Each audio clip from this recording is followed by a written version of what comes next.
असतील त्या व्यक्तीचे, आरोपीचा मुलगा आहे तो, तर त्यांनी पोस्ट वगैरे टाकायला नाही पाहिजे. एक प्रेस कॉन्फरन्स घेतली पाहिजे आणि काय घडलं, कुणी राजाश्रय दिला, कुणी ह्या सगळ्या चुकीच्या गोष्टी घडवून दिल्या किंवा कुणाच्या सल्ल्यानं झाल्या, ह्या गोष्टी स्पष्ट करायला पाहिजेत. एवढा 14 महिन्याचा वेळ घालण्याची गरज नाही लागत.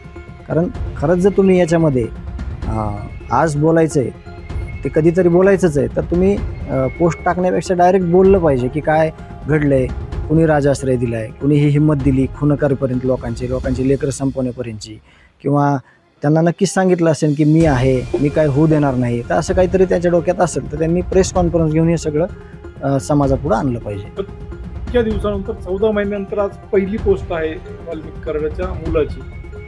एक शेवटचं त्यांना वाटत असेल की सर्वोच्च न्यायालयामध्ये त्यांचा खूप गडगंज त्यांच्याकडं प्रॉपर्टी आहे, त्यांना राजाश्रय आहे, त्याच्यामुळं पैशाच्या जीवावर त्यांना वाटत असेल की, कारण ते हायकोर्टाच्या बेल ॲप्लिकेशन दाखल केलं होतं त्याच वेळेस त्यांचा हत्ती लावून त्याच्यावर आरोपीची मिरवणूक काढायची तयारी चालू होती. आता तर त्यांनी तो आरोपी डायरेक्ट दिल्लीहून हेलिकॉप्टरनंच मिरवला असता असं त्यांनी आता बोलले नाहीत, पण तसं त्यांचं असेल ते न्यायालयाला, पोलीस यंत्रणेला, शासनाला, मुख्यमंत्री साहेबाला चॅलेंज करतात.